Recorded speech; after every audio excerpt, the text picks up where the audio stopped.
Hello book lovers, it's Sarah from the Book Bar, and I am bringing you today information on how to write your best query letter ever. Yes, your best query letter ever. There's a lot of information out there dealing with how to write a query letter, and many different agents say different things. So I took all of that information and put it together, and I'm bringing it to you today, so you are welcome. Grab a pen, grab a piece of paper, and write down these notes, because this is information that is coming from a few specific agents on what they look for and what their agency looks for in query letters.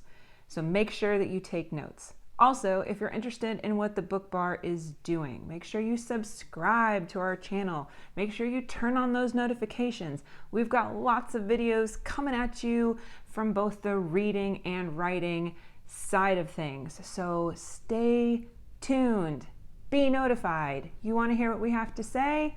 Subscribe. Now, on to what you're here for.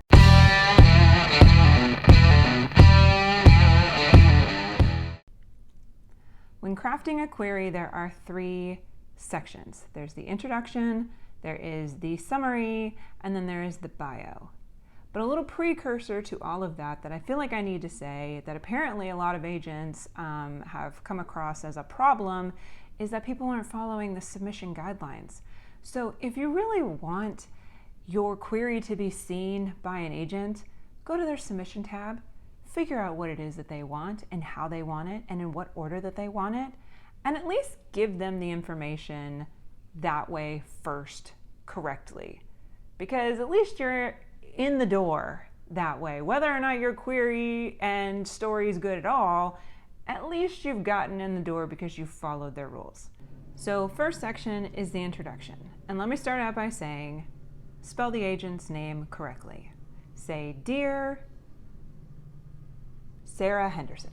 I'm not an agent, but you can't go wrong by saying first and last name. And make sure that the agent that you're submitting to, that's their name.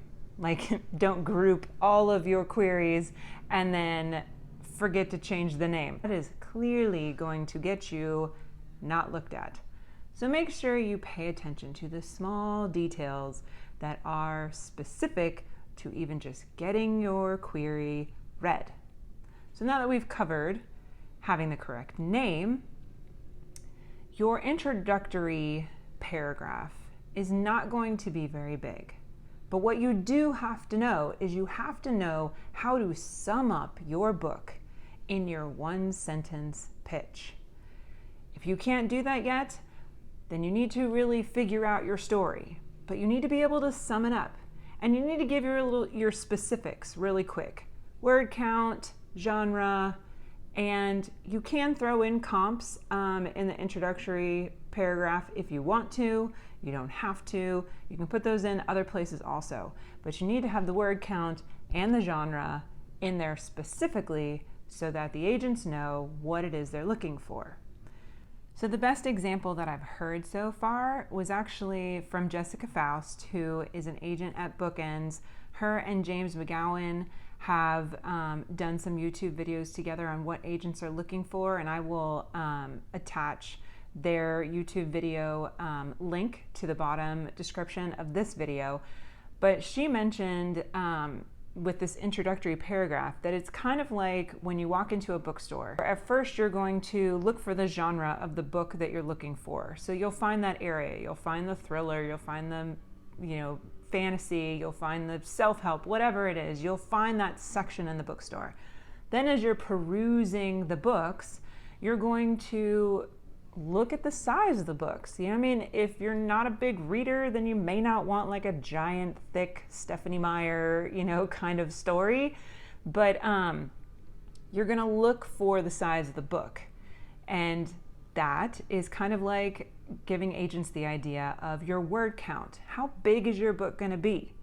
And then the last thing that you do, which I will cover when we get to point number 2, is you read the back cover of a book, which is the summary of the book.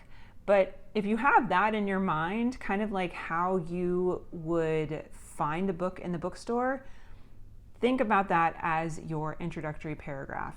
Tell the agent what genre your book is. Tell the agent what your word count is. And then give them just a brief idea about what your book is about. Just sum it up, just in a sentence, maybe two, but not very many.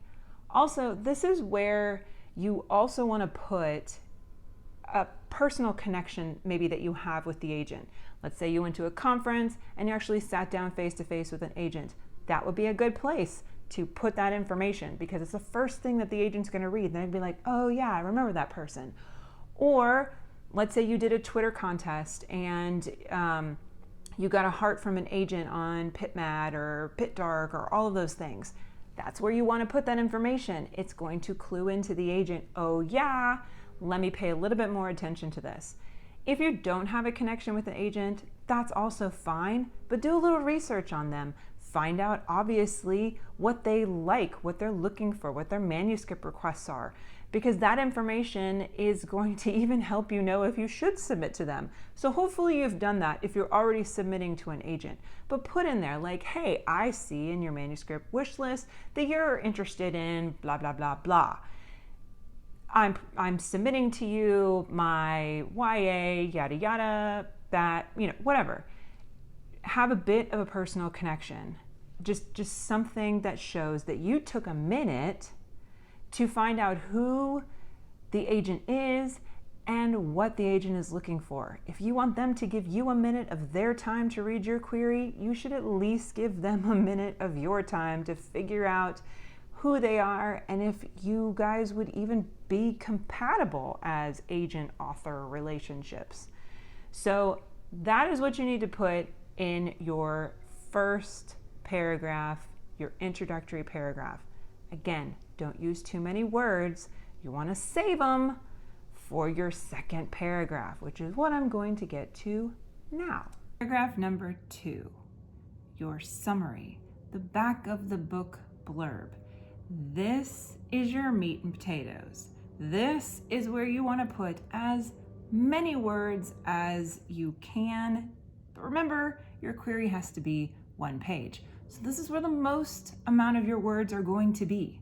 This is where you show the agent that your thriller, fantasy, contemporary romance, that your book is different than all the other ones out there, that it has different characteristics, different reasons. I mean, how many thrillers out there? I mean, people die, right? Like people kill people. So, I mean, not in real life, but I mean, people kill people in books. I mean, I guess they do in real life, but I digress. Anyways, this is where you're going to tell the key elements of your story. You're going to introduce 2, maybe 3, but not a lot of characters. You don't need to tell that your main character has like 15 best friends and name them all. This is where you are writing a summary of the key points of your book. Now, this is not a synopsis. A synopsis is a whole nother thing. This is not where you want to give away your ending. You do not want to tell all your secrets. You want to hook the agent so that they say, I'd like to read some pages from this book.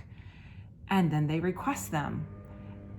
Or they continue reading because some submission guidelines, remember the submission guidelines, will ask for a certain number of pages. But some agents simply ask for just a query. So this is where you want to hook them. You want to hook them with this information. And you want to make sure that it's done in a way that it tells enough about your story that they understand it, but that it also doesn't give away all the juicy, good details. If you've gotten the agent past the introductory, you've spelled their name right, you've told them your genre, word count, and they're like, okay, that fits what I'm looking for. You gave your little 1-sentence pitch, elevator pitch, they call it sometimes. You give that, they're like, that sounds interesting. You've gotten them to your second paragraph. Make it catchy. This is where the most amount of words are going to go. The next paragraph is your bio, and I'm going to get to that in a minute. But that is where the most words go, is in this middle paragraph, because remember, we want to keep it to a page. We don't want to tell the whole story. We want to give enough information that the agent wants to move past your query onto your pages. So go to the bookstore, look at a few back of the book blurbs from the genre that you write in and see how they are written. It'll be very helpful. Okay, now on to the last bit of our query, which is your bio. Now this is where you get to kind of brag on yourself a little bit. Thank you. Thank you so much. I will treasure it forever. This is where you get to brag on your writing credentials. Credentials. Speaking is hard. This is where you get to brag on your writing credentials. Maybe awards that you've won, contests that you've submitted your manuscript to, and it's been a finalist or it won first place. This is where you get to put a little bit of information about yourself so that the agent feels like they know that you might know what you're talking about. Now, it's a bit different for nonfiction. If you're submitting a nonfiction manuscript, the bio section is going to be a little bit more heavy because you need to explain to the agent that you actually know what you're talking about. If you are writing a book on nutrition, you should have a background in nutrition. And you should tell them like what your degree is and what you do. But in nonfiction, you're going to have a thicker bio section. But for fiction, really, you just need to let the agent know who you are. And if you don't have any credentials, then that's fine. Just write a little bit about yourself, but not a whole lot. Don't write that this is your first manuscript, and don't try and shoot yourself in the foot like, well, I don't really know if it's gonna be great, if it's not, and make the agent think, well, if they don't really believe in their manuscript, then why should I? You don't want that to happen.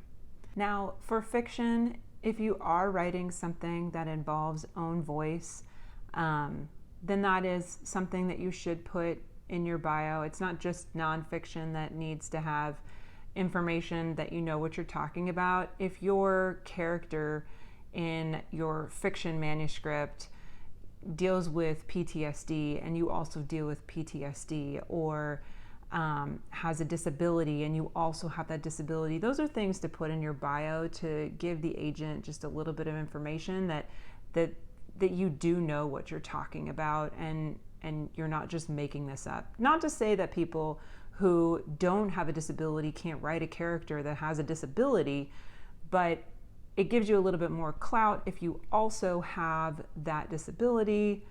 And I don't know why I'm stuck on disabilities, but whatever, if you're doing an own voice, then explain why it's own voice. That will help the agent understand. So now I'm going to do a rapid fire do's and don'ts really quickly dealing with queries. So, do's. Do be professional. Do know who you are querying and spell their name correctly. Do proofread before you send it. Do keep it to one page. Do focus on plot, not bio. And do keep pitching, even if you get rejected. Keep pitching. There are some agencies that you can only pitch to one agent. And if you get rejected, then you're done with that agency. So again, back to those submission guidelines, read those. But a lot of agencies, if you get rejected by one, you just pick another one, submit to them. I know rejection is hard. Check on my last video talking about how to deal with rejection. It is not easy. Christy and I have experienced a lot of it. But anybody experiences rejection in their life, whether or not it's writing or just life in general. So keep submitting. All right, now to my don'ts. Don't include a ton of personal information that has nothing to do with the book. They don't care if you are an all-time gymnast. if you're writing a book about fishing. They don't care. Don't give away the ending in your summary paragraph. Save that for your synopsis. The synopsis is where you give away all the juicy details, not your query. Don't shoot yourself in the foot by giving excuses for your novel. Don't excuse your novel. If you feel that you need to excuse your novel, that maybe it's not ready, then maybe it's not ready. Don't submit it yet. Take a minute.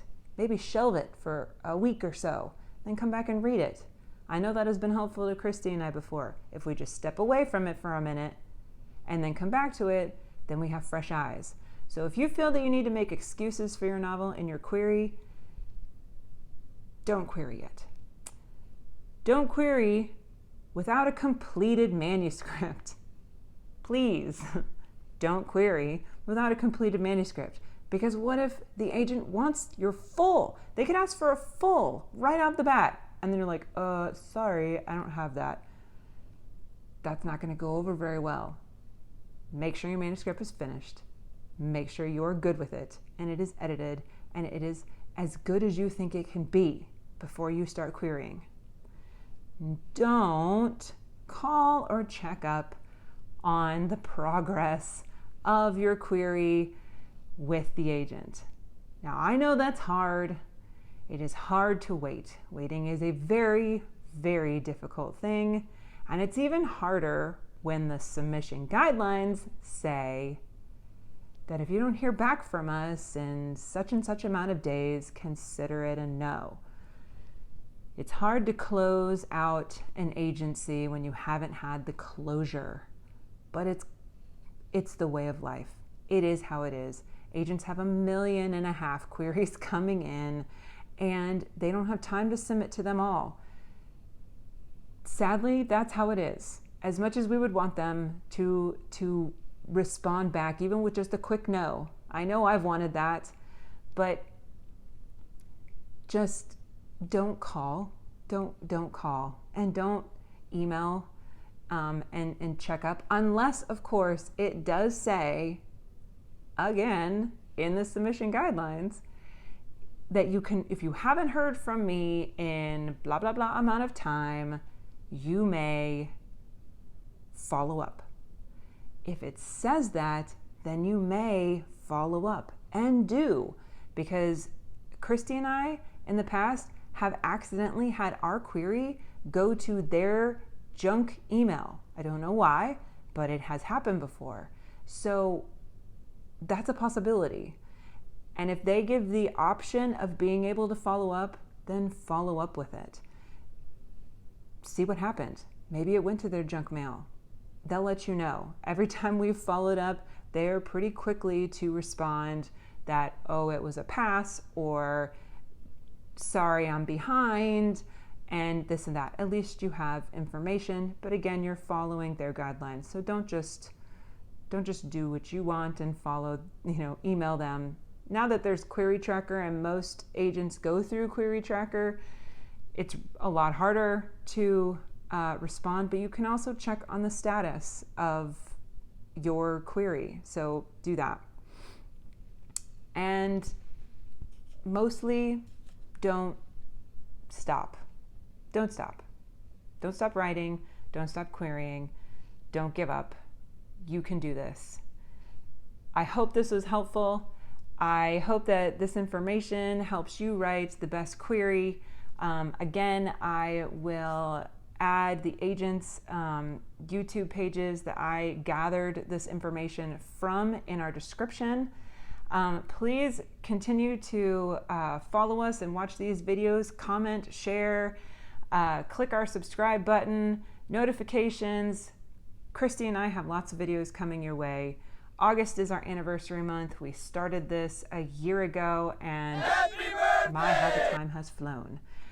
We do have other interviews coming up. I'm sure you're probably wondering, like, why aren't there, they started out with a whole bunch of interviews. We do have some interviews coming up with some amazing agents that we are very excited about. Yes, agents and authors, that we are excited about. And they have some amazing books. Some of them might be displayed behind me if you're checking out my background. But We're very excited about all of that, so stay tuned. And the only way to know when our videos are going to pop up is if you hit the notification button. So do so. Again, thank you so much for watching, and I hope you got something out of this. And until next time, keep writing.